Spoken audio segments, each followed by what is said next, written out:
Hello everyone, welcome to my YouTube channel. आज मैं आपको NCERT maths class 7th exercise 5.1 से इसका क्वेश्चन 6 कराऊंगी। देखो बच्चे, क्वेश्चन 6 है, in the given figure angle 1 and 2 are supplementary angles. ठीक है, ये वाला फिगर आपको दिया हुआ है यहाँ पर। एंगल 1 और एंगल 2 ये दोनों ही एंगल्स जो मिलकर के बन रहे हैं, मतलब जब आप इन दोनों का सम करेंगे सो ये सप्लीमेंट्री एंगल्स हैं। ठीक है, अगर आपको इफ 1 इज डिक्रीज, अगर हम एक को कुछ कम कर देते हैं, जैसे कि ए आप देख रहे हैं कि बीच में एक स्ट्रेट लाइन है और उसके बाद में एक लाइन लगी हुई है। ठीक है, सो ये हो गया हमारा ऑब्ट्यूज एंगल और ये हो गया हमारा एक्यूट एंगल। अगर हम एंगल ए, इस वाले एंगल ए को कुछ इसमें कम कर देते हैं, ठीक है, यहां ना बना करके इस लाइन को अगर ऐसे बनाते हैं, ठीक है, सो एंगल बी में क्या चेंजेस होंगे, what changes should take place in angle 2। ठीक है, तो 2 में क्या चेंजेस हो जाएंगे, so that the both angles still remain supplementary, कि वो दोनों एंगल्स जो हैं ये फिर भी सप्लीमेंट्री ही रहे। देखो बच्चे, फिगर समझ लो पहले। बेटा आपको एक स्ट्रेट लाइन दी हुई है, एंगल दिया हुआ है आपको 1 और एंगल दिया हुआ है आपको 2। ठीक है, एक स्ट्रेट लाइन दी हुई है बच्चे, उसमें एक लाइन लगी हुई है, ठीक है, इस तरीके से। ये हो गया हमारा एंगल 1 और ये हो गया हमारा एंगल 2। ठीक है, ये आपको इस क्वेश्चन के अंदर दिया हुआ है। अगर हम इस स्ट्रेट लाइन में इस तरीके से जो लाइन लगी हुई है, अगर हम इसको ऐसे लगाते हैं, ठीक है, ज्यादा ऐसे ना करके अगर हम इसको ऐसे लगाते हैं, या फिर मान लीजिए हम इसको ऐसे करते हैं कहीं पर भी, ठीक है, सो एंगल 1 अगर हमारा डिक्रीज हो रहा है, सो एंगल 2 जो है बेटा वो तो अपने आप ऑटोमेटिकली इंक्रीज हो जाएगा, क्योंकि देखो एक ही तो लाइन लगी है। हमें क्या करना है, एंगल 1 जो हमें दिया हुआ है वो इस तरीके से बना हुआ है। ठीक है, ये हो गया हमारे पास एंगल 1, ये है हमारा एंगल 2। ठीक है, सो अगर हम इस लाइन को ऐसे लगाते हैं, सो एंगल 1 कितना हो गया, इतना हो गया, एंगल 2 इंक्रीज हो जाएगा। ठीक है, बस यही चीज आपको इस क्वेश्चन के अंदर समझनी है। ठीक है, सो हमें यही दिया है, इफ एंगल 1 इज डिक्रीज, अगर हम एंगल 1 को कम करते हैं, what change should take place in angle 2, angle 2 में क्या चेंजेस होंगे, वो इंक्रीज हो जाएगा। ठीक है, so that both the angles still remain supplementary. ठीक है, सो अब आप इसका आंसर लिख दो, क्योंकि आपको समझ आ गया है, सो हम क्वेश्चन में से ही लिखेंगे। क्वेश्चन में हमें दिया है, if angle 1 is decreased, question में से ही लिख रही हूं, if angle 1 is decrease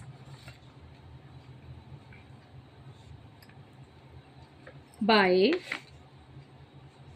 some degree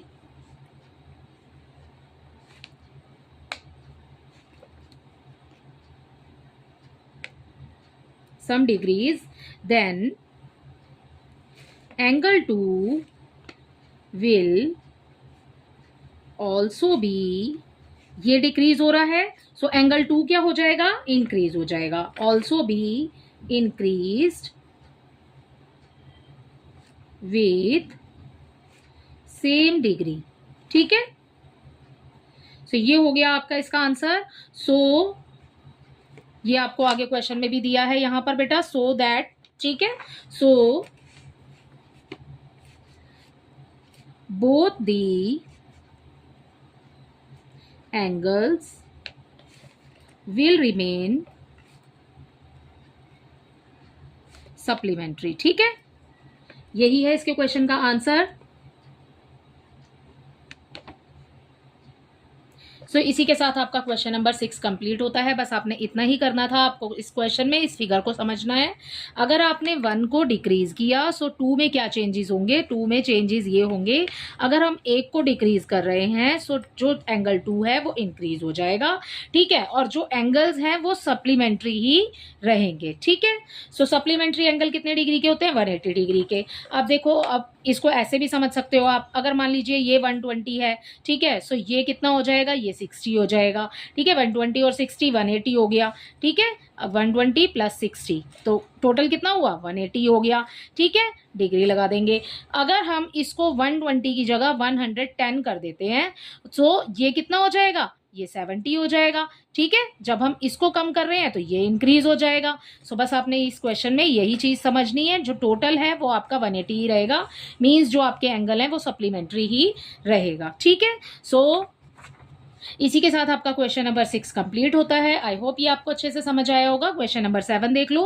question number 7 है, can two angles be supplementary if both of them are, क्या दो एंगल सप्लीमेंट्री हो सकते हैं अगर हमारे पास दोनों एंगल एक्यूट होते हैं? बच्चे एक्यूट एंगल क्या होते हैं बेटा? क्वेश्चन नंबर 7 का सॉल्यूशन कर रहे हैं, सो यहाँ पर सॉल्यूशन फर्स्ट डाल लेते हैं। हमें अब क्वेश्चन में बोला है एक्यूट एंगल्स, अगर हमारे पास में दोनों एंगल्स एक्यूट हैं। देखो भाई, हमने कॉम्प्लीमेंट्री और सप्लीमेंट्री कैसे निकाला बेटा? जब हम दो एंगल्स का सम करते हैं, ठीक है, हम प्लस करते हैं एक एंगल और एंगल 1 को और एंगल 2 को, तो हमें यहाँ पर कॉम्प्लीमेंट्री अगर 90 डिग्री आ रहा है तो कॉम्प्लीमेंट होगा, ठीक है, अगर 180 आ रहा है तो सप्लीमेंट्री होगा, ठीक है। सो इसमें भी यही है, 1 + 2 है एंगल 1 और एंगल 2 को। अगर हमारे पास दोनों एंगल एक्यूट एंगल है, एक्यूट एंगल क्या होते हैं बच्चे? एक्यूट एंगल होते हैं बेटा, आपसे इस क्वेश्चन में यहाँ पर पूछा है सप्लीमेंट्री, हमें कॉम्प्लीमेंट्री के बारे में नहीं पूछा है, हमें सिर्फ कॉम्प्लीमेंट्री बताना है, यानी कि हमें चाहिए टोटल में 180, ठीक है। एक्यूट एंगल क्या होते हैं? एक्यूट एंगल होते हैं 90 डिग्री से कम, एक्यूट एंगल होते हैं लेस देन 90 डिग्री, ठीक है, लेस देन 90 डिग्री। अब 90 डिग्री से कम कुछ भी हो सकता है, 89 हो सकता है, जैसे कि अब मैंने आपको बोला कि एंगल 1 और एंगल 2 का सम, तो यहाँ पर दोनों ही एंगल जो है ना वो आपने एक्यूट लेने हैं। एक तो ले लिया जैसे कि हमने 89 ले लिया, ठीक है, और दूसरा अगर मान लीजिए हम यहाँ पर कुछ भी ले लो, आप 23 ले लो, ठीक है, मतलब आपने 90 से कम लेना है, तो जो दोनों का सम है वो मिला करके 180 तो नहीं होगा, क्योंकि दोनों को अगर हम प्लस करते हैं 9 और 3 को प्लस करेंगे तो 2 हो जाएगा, ठीक है, और 12 आ जाएगा, ठीक है। अब 8 और 1 हो जाएगा 9 और 2 हो जाएगा, यहाँ पर ये आ गया 112, तो टोटल हमारे पास 180 नहीं आ रहा।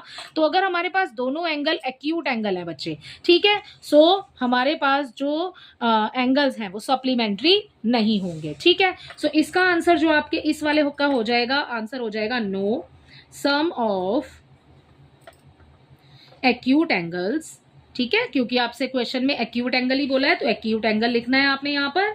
एक्यूट एंगल्स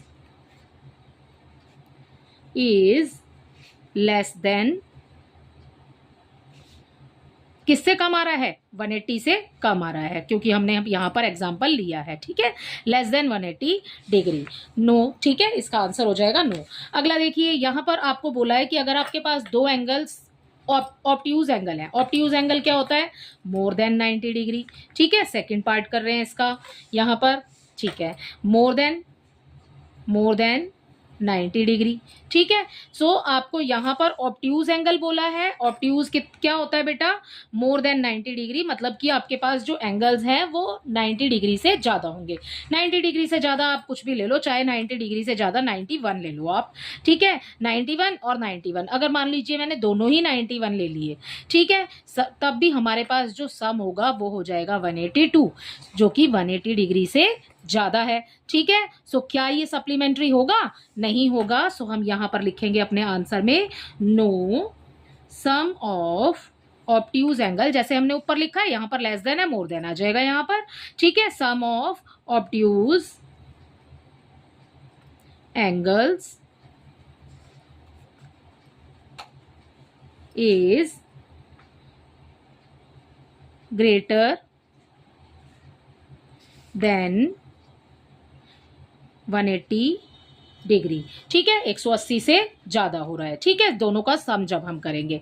ओके, अगला देखिए, इसके थर्ड पार्ट में आपको दिया है राइट एंगल्स, ठीक है। राइट एंगल्स अगर हमारे पास होते हैं, राइट एंगल कितने डिग्री का होता है बेटा?